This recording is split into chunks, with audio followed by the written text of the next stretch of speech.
Vamos meditar na Palavra de Deus com a Núbia Siqueira. Vamos para o capítulo 20.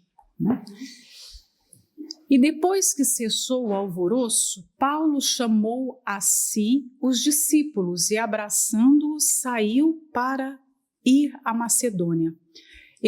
Essa primeira parte do versículo 1 aqui é como se pertencesse à narrativa do 19. Lembra do tumulto que Demétrio e aqueles ourives que se juntaram ali e provocaram aquela perseguição toda? Está falando daquele alvoroço.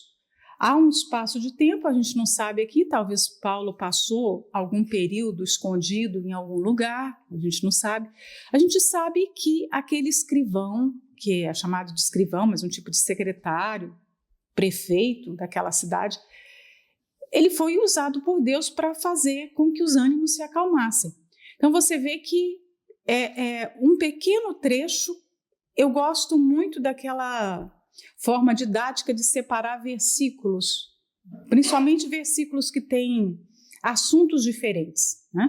Então, como esse versículo, ele está falando aqui de um final de uma narrativa do capítulo anterior e introduz agora uma nova ação. Então, a gente pode falar que essa primeira parte aqui é o 21a, né?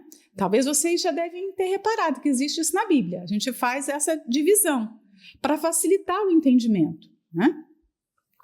E depois vem o 20b, que ele chama os discípulos e os abraça. Se a gente quisesse fazer um comentário bíblico a respeito desse versículo, nós teríamos que fazer, se fosse para comentar todo o versículo, né? Aí não seria nem a Bíblia explicada versículo por versículo, seria a Bíblia explicada palavra por palavra. Mas seria aqui um comentário do 21a, cessou o alvoroço, 21b, chamou os discípulos a si e os abraçou, e depois o C, que é o partiu para a Macedônia, né? Então, e esse B, se quiser desdobrar e colocar, chamou para si e depois os abraçou, ainda dá. Mas eu colocaria em 3 partes, né? E por que é bom a gente saber isso? Porque isso vai ajudar na interpretação dos textos bíblicos. Interpretar a Bíblia corretamente é fundamental. Ver o texto no seu contexto e fazer a leitura correta é muito importante. Aqui nós não temos só um assunto, é um versículo. Mas nós temos 3 assuntos. 3 assuntos numa única linha. Então, olha o quanto é importante você saber fazer exegese do texto. Você saber o que o texto está dizendo, né? Então, o alvoroço não foi o motivo da sua partida de Éfeso. Olha só, o alvoroço já tinha acabado, cessou. Então, ele não saiu por causa do alvoroço. Ele não saiu fugido.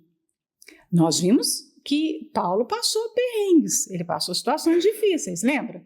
Lá em Damasco ele precisou descer naquele cesto, foi em Bereia também que ele fugiu, em Filipos ele foi para a prisão. Paulo passou várias situações, mas nessa altura o Espírito Santo providenciou, porque tudo na nossa vida é providência de Deus, ele providenciou que Paulo ficasse em algum lugar e esperasse aquele tumulto passar. E quando passou, ele vai agora para a despedida com seus discípulos. Despedidas não são fáceis, né? Aqui está falando que ele chama os discípulos para si, e é interessante isso. O trabalho nessa cidade tinha começado do zero, e agora Paulo já tem discípulos. Olha só como isso é legal. Não está falando que ele tem povo na cidade, pessoas convertidas. Ele tem discípulos, ele tem pessoas que trabalham junto com ele na obra. E a gente vai ver mais abaixo o nome de 7 pessoas que já estão com ele. Imagina, Paulo chega lá, não está tanto tempo assim, e a igreja cresce de tal maneira que ele já tem obreiros, auxiliares ali na obra, ele já tem discípulos, né? E aí ele despede desses discípulos de uma forma calorosa, ele os abraça, ele demonstra carinho. O apóstolo Paulo muitas vezes é injustamente descrito em algumas biografias como um homem intransigente, né? Como um homem misógino. E Paulo tem horror às mulheres, né? O discurso hoje é que Paulo é isso, Paulo é aquilo, e não é nada disso, muito pelo contrário. Um homem que permitiu que Priscila fosse uma importante figura na igreja? Será que é um homem misógino? Um homem que conta com Febe, conta com as mulheres, que ensina as mulheres, é misógino? Então, o discurso do mundo hoje muitas vezes levam quase uma insanidade, porque as pessoas não pensam. Se elas pensassem, elas iriam ver as incoerências. Então, o apóstolo Paulo é um homem carinhoso. Nas despedidas das suas cartas, vocês já repararam como ele despede? Ele cumprimenta no início e ele despede no final, de uma forma tão gentil. Então, quando eu penso numa figura da pessoa dele, não só dos seus ensinamentos, porque muitas vezes nós nos relacionamos com o ensino, com a palavra, e desconectamos aquela pessoa, né? Parece que nós não conseguimos fazer uma conexão entre a pessoa e o ensino. E é ruim isso. Todas as vezes que você lê alguma coisa, por exemplo, nós meditamos na palavra, estamos, de repente, lendo sobre um personagem. Vale a pena você pensar, por que essa pessoa falou isso? Será que ela vivia nesse contexto? O que ela estava sentindo nesse momento? Como ela reagia às situações? Você começa a fazer uma leitura da pessoa que está por detrás daquele texto, daquela narrativa. Também é muito importante. Então, quando eu vejo que Paulo, ao ir embora, ele não foi simplesmente embora. Ele chamou os seus discípulos, ficou com eles ali, falou com certeza do motivo da sua partida, né? Dos planos que ele tinha na obra, os encorajou de alguma forma, porque ele era um homem que estava sempre encorajando as pessoas. O ministério de Paulo era o ministério do encorajamento. Em todas as suas cartas ele fala sobre esse encorajamento uns aos outros. E aí ele dá esse abraço como uma saudação de afeto.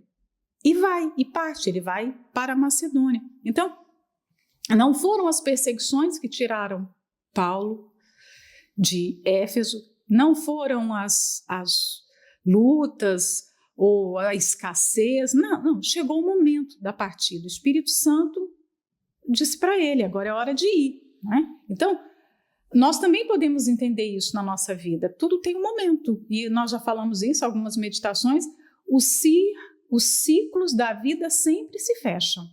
E aí é importante você saber como você fecha esses ciclos. Paulo está partindo. Provavelmente ele não vai ver mais essas pessoas, né? Mas ele quer fechar aquele ciclo da forma correta. Ele quer fazer o que foi chamado e pedido para ele, que o Espírito Santo orientou a ser feito, né? Hoje o ministério é de desencorajar as pessoas, né? Parece que as pessoas querem se aprimorar. Como é que eu desencorajo mais? O que eu posso falar para jogar mais as pessoas para baixo? O que eu posso fazer? Nós somos nós vivemos num tempo e temos sido pessoas de poucos abraços, de poucos sorrisos, e isso não é bíblico. É mandamento. Se você vê em Tessalonicenses, se você vê em Hebreus, você vai ver isso o tempo todo. É bíblico você saber encorajar. Aí vem aquela reflexão, né? Como é que a gente pode fazer para animar as pessoas? Paulo tinha palavras, mas ele também tinha abraços para dar. E ele era um homem ocupado, né?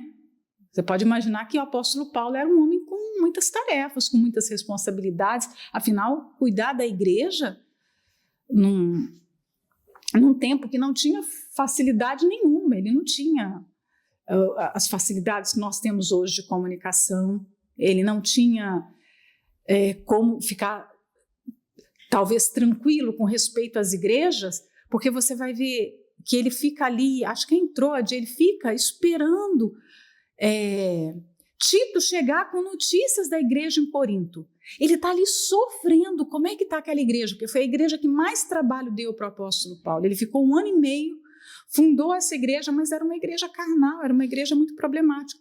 Então, quando ele recebe notícias da casa de Cloe a respeito da igreja de Corinto, ele escreve uma carta e manda levar a carta, lê a carta para aquele povo e ele fica esperando o mensageiro da carta voltar para saber se eles se consertaram, se aquelas pessoas receberam bem a disciplina que ele dava na carta, né? Então ele é um homem que sofre, ele cuida da igreja, mas passa por esses processos muito mais sofridos do que a gente. Porque hoje nós temos notícia rapidamente das pessoas, nós sabemos o que está acontecendo do outro lado. Ele é responsável por várias igrejas, por muitas pessoas, pesa sobre ele o cuidado com tantas almas, mas ele não tem a facilidade do processo como nós temos, né? E havendo andado por aquelas terras, exortando-os com muitas palavras, veio à Grécia. Então, aqui ele está no itinerário. Lucas é sucinto para falar qual foi esse itinerário. Ele está andando, ele está percorrendo. Aqui nós não sabemos que estrada, qual montanha que ele subiu, desceu, se foi um barco. Muitos trechos aqui são hipóteses levantadas. O que nós sabemos é que ele foi de um perímetro ao outro. Como ele fez para chegar ali, às vezes é revelado no texto e às vezes não é. E aí fala que ele estava andando por essas terras e por onde ele passava, o que ele fazia? Ele exortava as pessoas com muitas palavras, né? Ele é um homem que encoraja, ele é um homem que disciplina, ele é um homem que exorta. Nós tivemos uma meditação que nós falamos dos 3 tipos de ministério que nós vemos aqui em Atos, né? Não vou entrar aqui agora, senão a gente vai demorar muito. Mas quando você pega algumas mensagens das pessoas, ou vai no SOS atender as pessoas que estão aflitas, que estão assistindo o programa, ou quando nós sentamos ali em frente ao altar, vamos atender as pessoas, nós encontramos pessoas que estão completamente para baixo. E isso num mundo lotado de pessoas, não é? Porque nós somos hoje mais de 8 bilhões de pessoas. Como é que as pessoas vivem solitárias no mundo? Que a moda é falar que tem gente demais. Imagina isso. A moda hoje é falar, olha, tem gente em demasia, nós precisamos resolver o problema, né? Nós precisamos resolver. Pensa na situação dessa, não é você falar assim, olha, tem pássaro demais ou tem planta demais. Não, as pessoas falam que tem gente demais, não é? E fala-se, vai faltar comida, vai faltar isso, vai faltar aquilo. Um mundo de 8 bilhões de pessoas. Mas há solidão. Não há com quem desabafar, não há com quem chorar. As pessoas normalmente moram numa família que tem 4, 5 pessoas, ela tem os seus parentes ainda e elas não encontram ninguém para dividir as suas dores, elas não confiam de se abrir. Então, é um mundo onde as pessoas estão aflitas, né? E aí, quando você coloca, como as cartinhas do Help, você escreve uma cartinha e coloca num lugar qualquer. Aí vem alguém, pega aquela cartinha e fala, poxa, olha essa mensagem. Eu ia me matar, não vou me matar mais, essa mensagem salvou minha vida. Nós temos testemunhos do Help no mundo inteiro, das cartas. Cartinhas escritas assim, você para 5 minutos e escreve uma cartinha e você salva uma vida. Uma coisa tão pequena que nós fazemos, nós mudamos o curso de uma vida. Nós impedimos uma pessoa de se matar. Imagina isso, de tanta carência que há no mundo. Então o mundo pode continuar se enchendo de gente que vai haver cada vez mais solidão, cada vez mais desencontros, cada vez mais pessoas perdidas, desacreditadas na humanidade. As pessoas confiam mais no cachorro do que no outro ser humano. Confiam mais, sim, confiam mais num amigo virtual que ela nunca viu do que no próprio cônjuge. É o mundo que nós vivemos hoje, infelizmente, não é? Então, se tem um tempo que precisa encorajar as pessoas, é o nosso tempo. Mas, por outro lado, nós precisamos exortar também. E exortar aqueles que conhecem a palavra. Olha, a chapa está esquentando. Hoje nós temos liberdade de pregar o evangelho, nós temos liberdade de cultuar a Deus, nós temos igreja aberta, nós temos o evangelho sendo pregado de várias formas por várias pessoas. Mas não vai ser sempre assim. Se preparem, porque os dias que virão serão maus. Essa é uma exortação, conserte a sua vida. Coloca a sua vida diante de Deus em santidade correta, porque nós podemos mudar de cenário drasticamente a qualquer momento. A liberdade que nós temos hoje, nós estamos caminhando para não ter amanhã. Hoje, qualquer coisa que você fale na internet, que é julgado por alguém como politicamente incorreto, faz você ser banido das redes sociais. Vai chegar um momento que a gente não vai poder mais fazer o que nós fazemos. E aí? Hoje pode ser muito fácil você fazer parte da igreja, se batizar e declarar em qualquer lugar que você é cristão. Mas vai chegar um momento que não. Esse crescimento que nós vemos hoje do evangelho em vários países não tende a ser para sempre assim. Porque quem vai querer ser cristão e perder, de repente, a família, perder o trabalho, perder a liberdade, perder a vida? Nós estamos caminhando para um tempo de seleção. Vai se selecionar as tribulações, as provas que virão. Elas selecionarão quem é verdadeiro, quem é falso, o joio do trigo.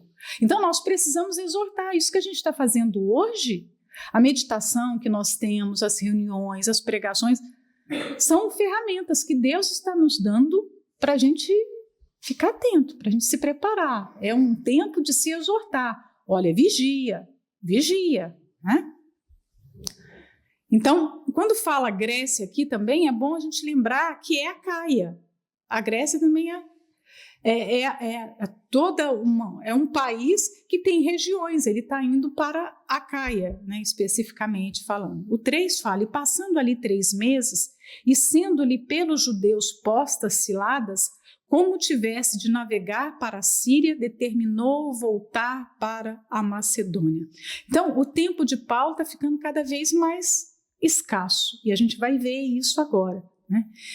Ele teve bastante tempo, e nós estamos já na 3ª viagem missionária, 3ª e última viagem dele. Nós vamos finalizar a 3ª viagem missionária, e depois disso ele vai passar o seu último período de vida, que é na prisão, entrando e saindo das prisões. Né? E a gente não sabe aqui, Lucas não fala que tipo de ciladas foram colocados, que tipo de problema que Paulo teve nesse lugar, a gente não sabe. E aí ele vai para Macedônia e depois acompanhou até a Ásia, vai falar a relação dos amigos. Eu acho interessante, Lucas, enquanto ele não dá a descrição do que Paulo passou de tribulação, ele dá a descrição das pessoas que acompanharam Paulo na viagem. E ele vai falar, Sópater, de Bereia, e dos de Tessalônica, Aristarco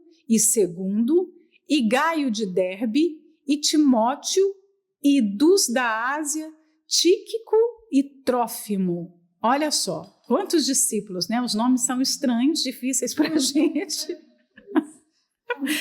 Mas vamos lá. Sópater, de Bereia, é colocado como filho de Pirro, e que é colocado lá em Romanos 16, 21, quando Paulo escreve sobre Sosípatro. Né? Pode ser a mesma pessoa, pode estar se tratando da mesma pessoa. Aristarco de Tessalônica, lembra que Paulo pregou em Tessalônica e amou Tessalônica, né? Você vê o amor dele pela igreja em Tessalônica e também percebe isso através da carta que ele manda. Aristarco é de lá, e você vai ver o nome de Aristarco em Éfeso, na carta aos Efésios. Você vai ver quando ele está em Roma, né? E Colossenses também tem. Eu acho que Filemão tem também, se eu não me engano, né? Segundo também é de Tessalônica, né? Não sei mais sobre segundo. Não sei se... Não sabemos muita coisa, né? Eu não tive como pesquisar sobre ele. Caio de Derbe, né?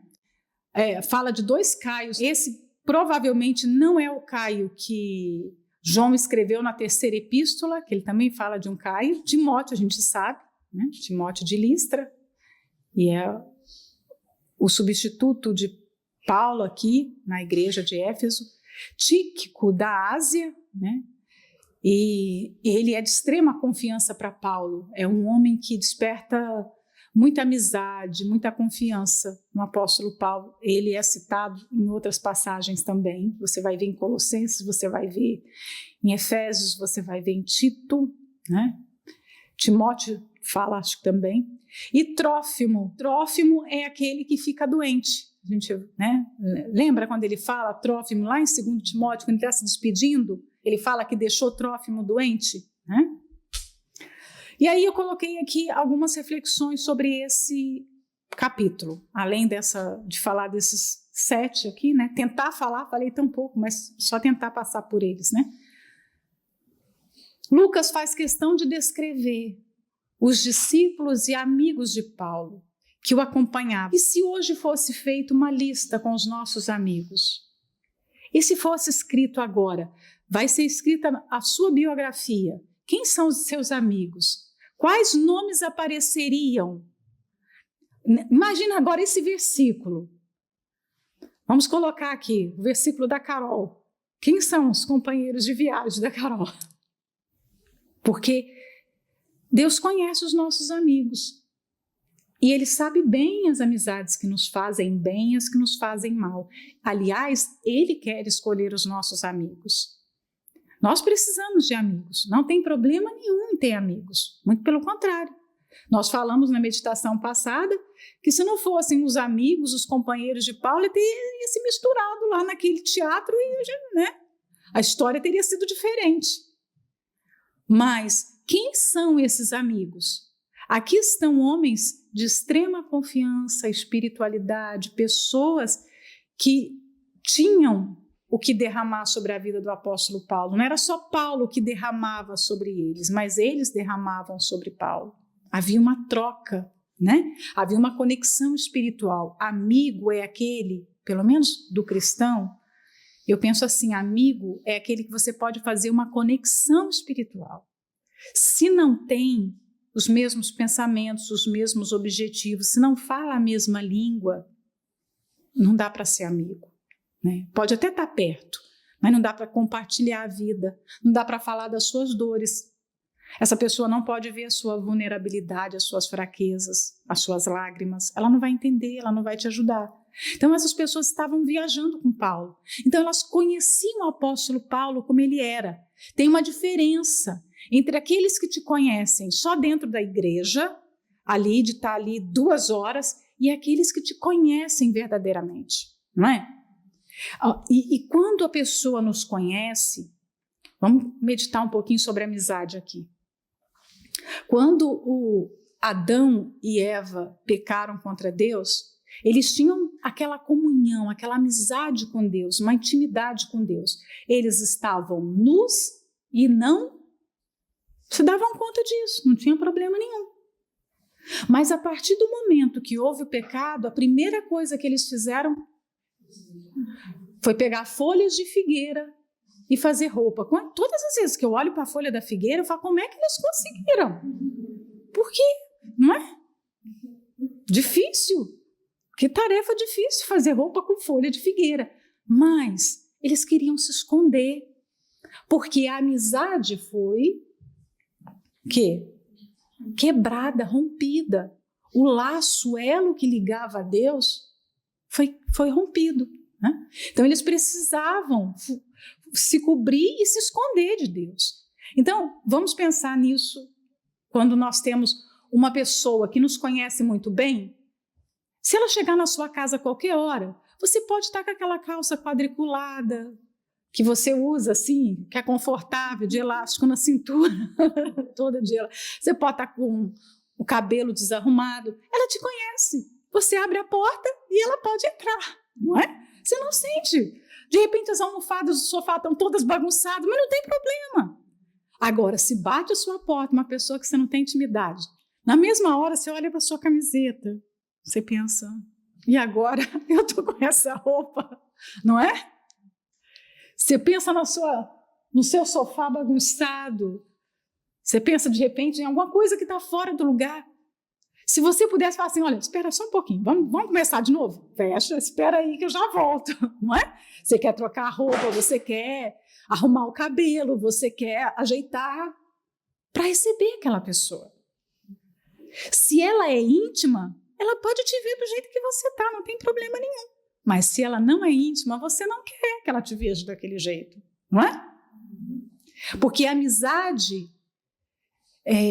amizade que faz bem é aquela amizade que você revela o seu eu, quem você é de verdade. Se precisa de maquiagem, de filtros e mais filtros, não é amizade. Quando Adão e Eva precisaram se cobrir, eles já não eram mais amigos de Deus, eles tinham vergonha de Deus. Então, peraí, a gente tem que maquiar, nós temos que esconder aqui. Mas por que eles tinham que esconder aquilo que Deus criou? Não é? E o problema não estava em Deus, estava em Adão e Eva. Né? Então, nós precisamos ver os nossos companheiros de viagem, nós precisamos de companheiros de viagem, mas companheiros que nos fazem bem, companheiros que vão somar na nossa vida. Não é gente que te puxa para baixo, é gente que te empurra para o alvo, é gente que te impulsiona a crescer. São aquelas pessoas que talvez você nem fala muito, mas quando você fala, você sempre termina a conversa se parecendo mais com Jesus, com um discernimento melhor de alguma coisa, te faz bem espiritualmente, te faz bem. Né? Então, seleciona os seus amigos. Fique com aqueles que realmente vão somar na sua vida. Então, aqueles que nós ganhamos para Jesus, é um outro ponto que eu coloquei nesse versículo aqui. Aqueles que nós ganhamos para o Senhor Jesus podem se tornar no futuro nossos companheiros de viagem. Que bênção! Quem já não teve alegria de repente, participar de um trabalho de evangelismo, ou estar numa igreja e chega um jovem, uma jovem ali, aquela pessoa é liberta, nasce de Deus e passa-se algum tempo, ela está na obra e ela está ali te ajudando no ministério, no trabalho, não é? E às vezes a coisa até se inverte, ela toma a frente na missão. É como aconteceu, primeiro era Barnabé e Paulo, e depois virou o quê? Paulo e Barnabé. A primeira viagem missionária começa, separa para mim, né, o Espírito Santo falou, Barnabé e Paulo. Barnabé era o primeiro da equipe, mas rapidamente Paulo tomou a dianteira. Então isso acontece na nossa vida. E são troféus nossos? Não, são troféus do Evangelho, do Espírito Santo, porque ele só nos usou para isso. Então que bênção, todas as vezes que nós semeamos na vida de alguém, nós estamos semeando na nossa própria vida, porque aquela pessoa lá na frente pode nos ajudar e nos fazer um bem tão grande. Pode se tornar o nosso discipulador. Hoje você discipula, amanhã ela te discipula. Olha isso, né? Então, é como aquela passagem da viúva que o profeta chega e fala, né? Que ela tinha só um pouquinho de farinha e uns gravetozinhos e ela ia morrer com o filho, né? Não tinha mais alimento. E o profeta faz o desafio, vai lá, faz esse pão para mim e você vai ser honrada. Você vai ter, arruma aí as vasilhas, né? E ele multiplicou o azeite da viúva. E à medida que ela ia derramando azeite nas vasilhas, ia se enchendo e o azeite ia se multiplicando. Eu fiquei pensando, Isso também não acontece conosco? Quanto mais nós derramamos azeite sobre as pessoas, mais o azeite vai se multiplicando. Então é muito bom quando acontecem trocas no nosso meio, porque você começa a derramar sobre pessoas diferentes, mais vasilhas, eu quero derramar, não é? Então todas as vezes que você vai atender, cuidar de alguém, você está derramando azeite, e o azeite tem efeito o quê? Multiplicador. Quando você atende, você está derramando azeite. Quando você responde uma mensagem, manda um e-mail para alguém e responde, você está derramando azeite. Quando você ora, quando você jejua por alguém, você está derramando azeite. Aquele azeite está se multiplicando. E aquele azeite vai servir até para nos sustentar no futuro. Ele não abençoa só o reino de Deus, a obra de Deus, não. Ele nos abençoa, né? Então, os que ganhamos para Jesus podem se tornar nossos companheiros de viagem, ajudantes na obra de Deus, ou seja, eles vão cooperar com o reino de Deus e eles vão participar da recompensa conosco. Paulo tinha uma recompensa, não tinha? Mas aqui, quando Lucas resolve descrever o nome de cada um, eles foram registrados para a história. Eles estão registrados por toda a eternidade, eles entraram no cânon bíblico. Imagina, eles estão aqui, no livro sagrado. Nós, depois de 2000 anos, estamos lendo sobre esses homens aqui. Segundo, o que Segundo fez? Mas ele está aqui. Então, ele participa da recompensa. Que privilégio isso, né? Estes, indo adiante, nos esperaram em Troade, nos esperaram aqui. No plural, você vê que Lucas ficou, porque Lucas é o narrador da história. Então, nos esperaram. Não foi só Paulo que ficou ali sozinho, né? E depois dos dias dos pães ázimos, navegamos de Filipos e em 5 dias fomos ter com eles a Troade, onde estivemos 7 dias. Aqui fala dos pães ázimos, que é a indicação da Páscoa, né? Porque isso acontecia na semana da Páscoa. E você vê que há esse desejo em Paulo de passar aqueles 7 dias em preparação. Ele vivia aquele processo da Páscoa ainda, né? Não era uma Páscoa de um dia. Hoje, quando nós fazemos um propósito, vamos mais vezes a semana durante a Páscoa, as pessoas se desconectaram tanto das realidades espirituais que elas acham o fim do mundo. Nossa, tentar ir a semana toda na igreja? Olha isso, né? Elas acham que é muito dar uma semana para Deus, fazer um jejum de uma semana, se consagrar mais. Mas Paulo faz essa questão aqui, ele tem uma viagem, sua viagem é difícil, mas ele faz questão de parar no lugar e cumprir os 7 dias para a Páscoa, né? E no primeiro dia da semana, ajuntando-se os discípulos para partir o pão, Paulo, que havia de partir no dia seguinte, falava com eles e prolongou a prática até a meia-noite. Aqui tem A, B, C, D. Então, vamos no primeiro dia da semana, vamos por parte. Hoje, nós encontramos pessoas que ainda têm dificuldade de entender que o dia que o cristão coloca como o primeiro dia da semana, como o dia do Senhor, é o domingo, né? Nesse tempo aqui, por causa do judaísmo, havia o costume de sempre ser os cultos aos sábados, porque o judeu tem como seu dia santo até hoje o sábado. E o sábado é o 7º dia, não é?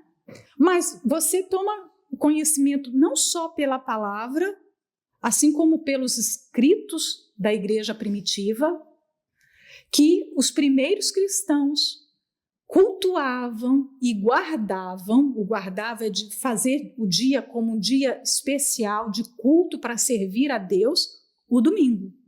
Então você já vê, não só nesse versículo aqui, como em outros, o primeiro dia da semana. E o primeiro era qual? O domingo. Na ressurreição, fala de qual dia? Primeiro dia da semana, domingo. O primeiro dia da semana em Israel, até os dias de hoje, é domingo. Então, aqui você fecha todas as dúvidas. Aqueles que ainda têm, mas será qual dia? É no sábado? É na quinta? É na sexta? Né? Porque às vezes algumas religiões vão ter como dia mais importante a sexta, outras vão ter o sábado.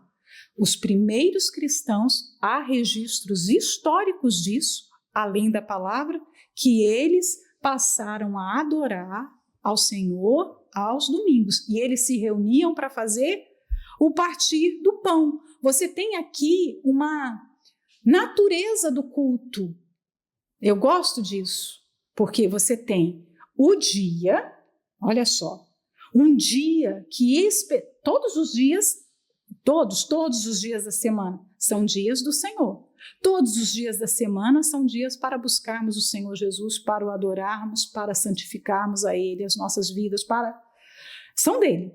Mas tem um dia que você deve dedicar esse dia a Deus. É um mandamento isso. Um dia que você vai se lembrar dele e vai fazer tempo para ele de uma forma especial. É um dia diferente dos outros. Porque está lá nos 10 mandamentos, 6 dias trabalharás, né? Lembra? E o 7º descansarás. E o descanso não é um descanso só de você ficar, porque, né, nos dias de hoje as pessoas pensam que descansa, eu vou para a praia, eu vou maratonar séries, eu vou passear no parque. O descansar é estar com a família, não só a família, ali do seu convívio, pai, mãe, irmãos, mas a família de Deus. É você se dedicar realmente a viver uma espiritualidade de verdade, que normalmente as pessoas não teriam tanto tempo durante a semana, porque ela está ali ocupada com as atividades do dia dela. Então nós temos aqui o dia especificado e nós temos a natureza desse culto, ou seja, nesse culto tinha o quê? A celebração da Santa Ceia. Olha o que ele está fazendo aqui. O partir do pão aqui indica que havia a ceia do Senhor, a Santa Ceia. Você vai ver que vai ter o que aqui nesse culto também? Vamos ver.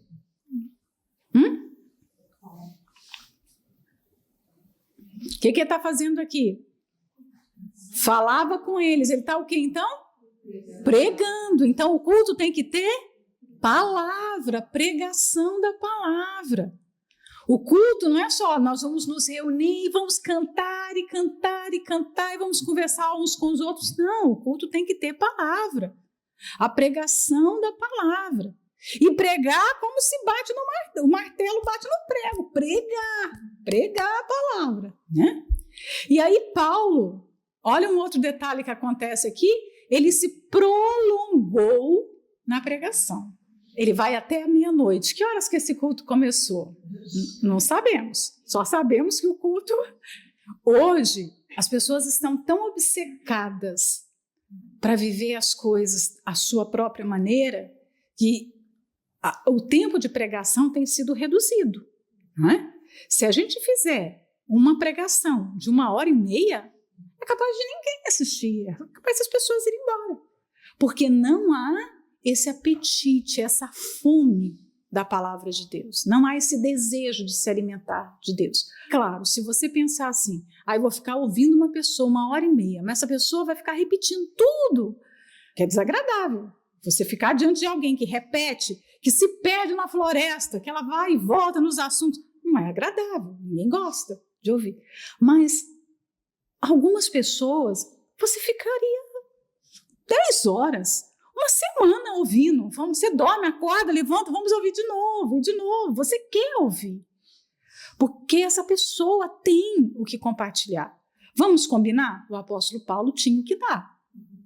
Se hoje a gente colocasse agora, vamos publicar na rede social, o apóstolo Paulo vai pregar na nossa igreja. Vamos fazer aqui um banner. Gente, venha para o culto com o apóstolo Paulo. Quem ia querer vir? Quem? Fala. E se a gente falasse assim, vai ser, olha, ele vai pregar 4 horas, vai ser até meia-noite. Eu viria, eu deixaria tudo, porque eu queria ouvir o o que o apóstolo Paulo tinha para falar. Quem não gostaria? Não é? Mas nós vamos ver aqui que uma certa pessoa dormiu na pregação de Paulo. E havia muitas luzes no cenáculo onde estavam juntos. Então, o ambiente aqui, eu achei formidável esse versículo, que havia muitas luzes. Porque se você parar para analisar, para que Lucas está falando que tinha luz lá no lugar? Não precisava falar, parece que é um detalhe. Eu não vi isso em lugar nenhum na Bíblia. Dando a informação, nós estávamos numa casa, naquela casa tinha luz. Não. Mas Lucas fala, e havia muitas luzes. Quando o ambiente está muito iluminado, a última coisa que alguém consegue fazer é dormir. Não é não? Ele não dormiu porque estava uma penumbra, então, estava meio escurinho, né? E assim, não, tinha muitas luzes. E mesmo assim essa pessoa conseguiu dormir, né? E tinha muita gente também. Ele não estava sozinho num ambiente assim, né? Que facilita para dormir. Então, não, ele tinha o melhor pregador. Ele estava num local confortável, num local que tinha muitas pessoas. Onde tem pessoas, você tem vida, tem movimento. Como nós estamos aqui, ó, uma abana assim, a outra cai o telefone, não é? Acontecem coisas, não impera um silêncio, não é? Tem movimento, onde tem gente, tem vida, não é? E tem luzes. Lucas está dando todas as pistas que esse homem não podia ter dormido. Ele está só querendo dizer para a gente que foi um grande erro que aconteceu a seguir, né?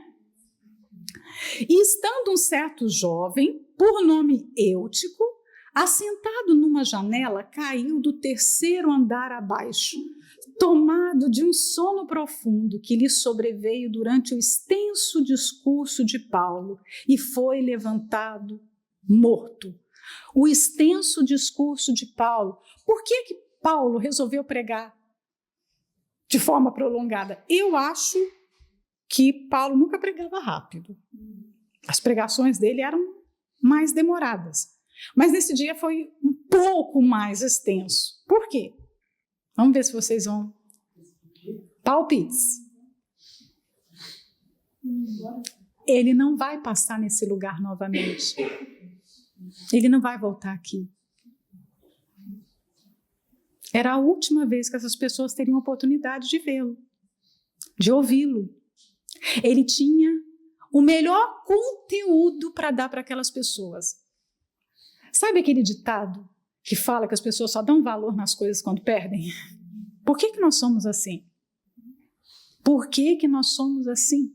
Por que nós não aprendemos a valorizar as coisas boas quando nós estamos passando por elas? É o que aconteceu aqui. Esse rapaz poderia ter escolhido sentar lá na frente, pertinho de Paulo. Eu estou diante do apóstolo Paulo, eu vou aproveitar minha oportunidade. Quantas pessoas não dariam tudo para ouvir 5 minutos o apóstolo Paulo pregando? Ele teve a oportunidade e ele escolheu sentar onde? Bem longe, porque a janela estava longe, Paulo não estava perto da janela. Janela já indica um local perigoso, né? Porque a janela é feita para sentar. Quem senta em janela? Ninguém senta em janela. Ali não era lugar de sentar. A janela era um lugar de circulação do ar. Esse sujeito está atrapalhando o ar de entrar, já que estava cheio de gente. Ele ainda está atrapalhando os outros. Ele não está criando um problema só para ele, porque está impedindo o ar de circular, não é? Mas as pessoas que sentam à janela, elas estão interessadas, talvez, no que está sendo falado, mas também estão interessadas no que está acontecendo do lado de fora, porque quem está na janela tem a oportunidade de ver e de ouvir o que está do lado de dentro e de ver e de ouvir o que se passa do lado de fora. Então, essas pessoas não estão com o seu foco 100% no que está sendo pregado. É claro que ele não estava absorvendo toda a palavra, porque uma vez na janela ele está vendo lá alguém que passa e grita, o cachorro, não é? Qualquer movimento que acontecia lá fora, um passarinho que mudava de árvore, ele já se distraía.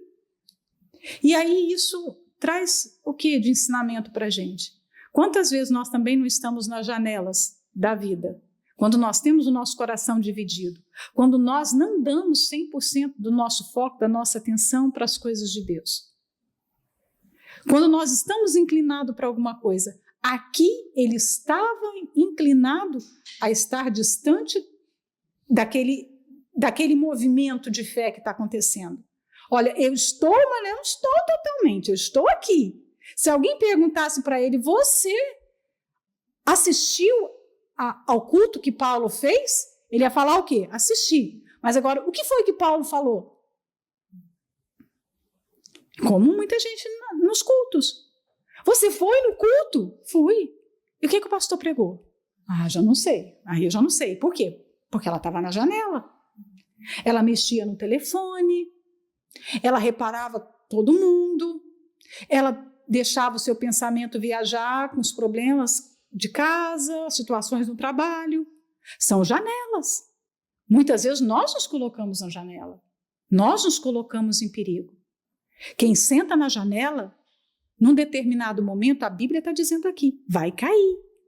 Todas as janelas da Bíblia são coisas ruins. A Jezabel que, lembra? Caiu da janela. Então, janela não é um lugar para se ficar. E aí vem aquele detalhe. Eu coloquei aqui as características. Primeiro, Eutico era jovem. Né? Talvez, se fosse uma pessoa idosa que tivesse dormido, uma pessoa que tinha problemas de saúde, ainda dava um desconto, né? A gente pensou, não, essa pessoa está com problema de sono, essa pessoa tem alguma dificuldade, passou um período difícil, estava com dores, porque muitas coisas podem impedir a pessoa de dormir, né? Ela está passando um período difícil na vida, ela está cuidando de alguém doente que impede de dormir, ela sente dores à noite e ela não dorme. Mas não é o caso, ele é um jovem, ele não tem nenhum problema. Quando fala que ele era um jovem, está dizendo que ele não tem nenhum problema. Não estou falando que os idosos todos podem dormir, né? Carta branca para as pessoas dormirem. Mas você poderia dar um desconto. Mas aqui nós temos um jovem. E jovem está na flor da idade. Se uma coisa que jovem consegue fazer é ficar à noite sem dormir, não é? Quando nós éramos jovens, nós passávamos a noite na vigília, no outro dia trabalhar, lavava a igreja e estava tudo certo, não sentia nada. Por que esse jovem dormiu? Ele era jovem, não tem desculpa. Ou seja, em quantas coisas na vida nós também não temos desculpas? Presta bem atenção. Se está registrado aqui que não havia desculpa para ele, é porque Deus nos pesa desse jeito também. Ela fez isso. Mas por que ela fez? Ela não tem razão para fazer isso. Eu estava meditando um dia desse, né, quando eu falei com vocês sobre Jó, eu estava pensando na mulher de Jó. Porque todo mundo só joga pedra nela, né? E realmente, a fala dela foi infeliz. Ela não deveria ter falado aquilo, amaldiçoa o teu Deus e morre. Mas eu penso que Deus teve misericórdia dela. Deus permitiu com que ela tivesse outros filhos e que ela aproveitasse da nova fase abençoada de Jó. Por quê? Porque Deus entendeu, compreendeu o quanto foi difícil para aquela mulher sepultar 10 filhos. Você já se colocou na pele dela?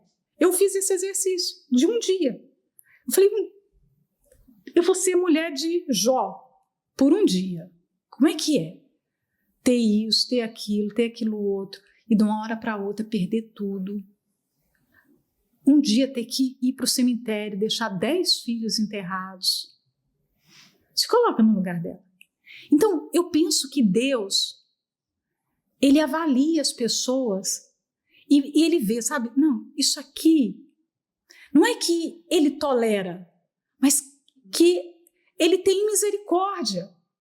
Isso aqui, eu tenho misericórdia, porque eu compreendo, ainda mais pensando no Jesus homem que viveu as dores que nós vivemos, o quanto ele compreende das dores do ser humano, as dores do homem.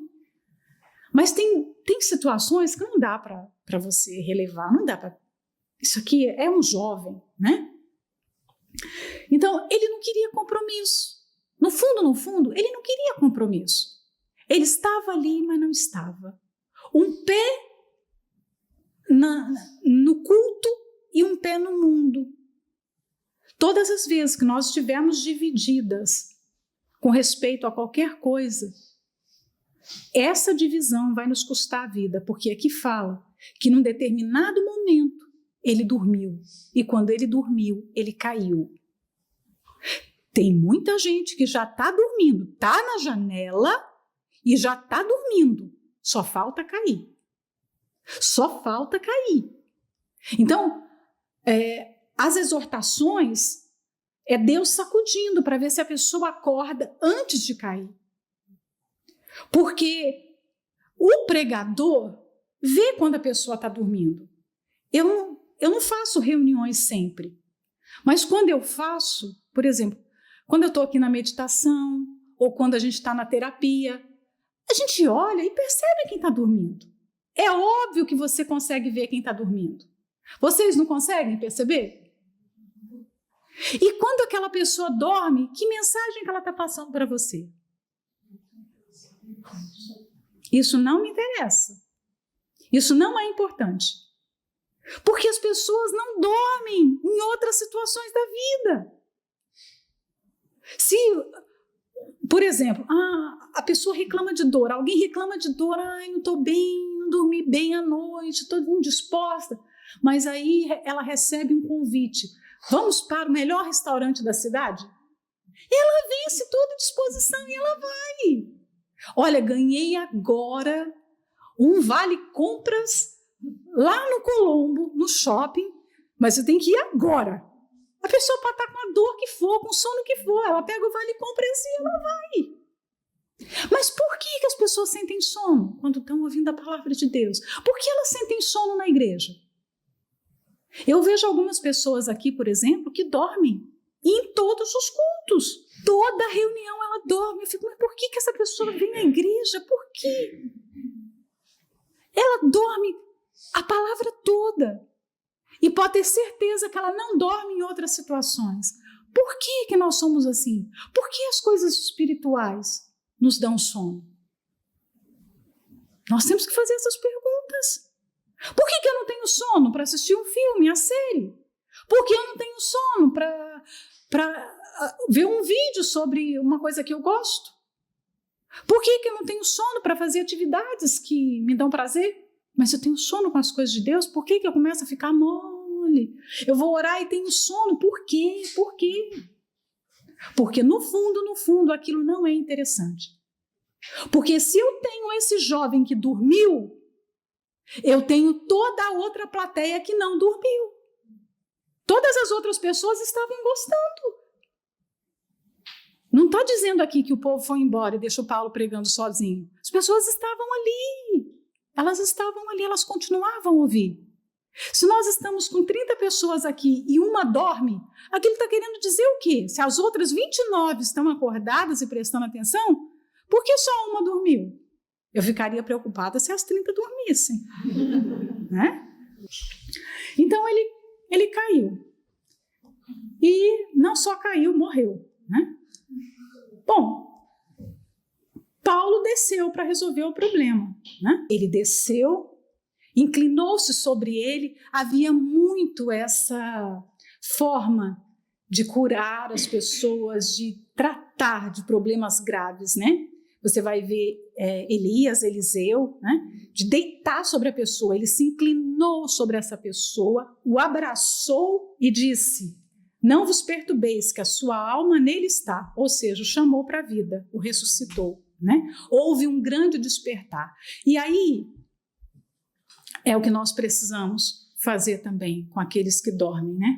A vontade é deixá-los continuar dormindo, a vontade é chamar o serviço funerário, a vontade é resolver, né? Liquidar aquela conta. Mas nós precisamos despertar as pessoas da sua sonolência espiritual. Sono na Bíblia quer dizer um estado de entorpecimento que você não consegue responder aos apelos espirituais. Uma pessoa que dirige com sono é igual uma pessoa que dirige embriagada. Ela corre os mesmos riscos. Com sono, ela não tem os seus reflexos. Ela não tem a sua percepção normal. Então, quem está dormindo espiritualmente precisa acordar, porque se não acordar, vai sofrer um acidente. E esse acidente pode ser fatal. Porque, claro, quanto mais alto você está, esse jovem estava no 3º andar. E aí você imagina, um pastor, que andar que o pastor está? A esposa de pastor, o obreiro. Ele não está no 1º andar. Quanto mais alto, pior a queda, né? E uma queda de um lugar alto, certamente vai dar a fratura por todo o corpo, né? Então é preciso um despertar. E o 11 é muito interessante, por quê? Paulo foi lá, olha só, gente, nada fazia Paulo perder o foco, não é? Ele foi lá, caiu, tá bom. Ele vai lá, ressuscita, traz de novo, vamos continuar a ceia, gente, olha só. E subindo, e partindo o pão e comendo, ainda lhes falou largamente até a alvorada. E assim partiu. A gente não sabe quantas horas Paulo estava pregando já até a meia-noite. E ele ainda pregou até o dia amanhecer. Vamos terminar a meditação de Atos com esse versículo. Que preciosa é a palavra de Deus. Ela merece a nossa atenção, ela merece o nosso sacrifício. Se a nossa meditação tivesse 4, 5 horas, nós deveríamos dar atenção, porque é a palavra do nosso Deus, né? E levaram um vivo jovem e ficaram não pouco consolados. Claro, eles acabaram de ver uma ressurreição, né? Então, se tem alguém dormindo aqui hoje, que essa meditação sirva para te acordar, que você não seja um eutico, porque nem todos vão ressuscitar se morrerem. Muitos não conseguem voltar. Muitos que caem na fé não conseguem voltar. Eu vou terminar aqui. Deus abençoe a todos. Até a próxima meditação.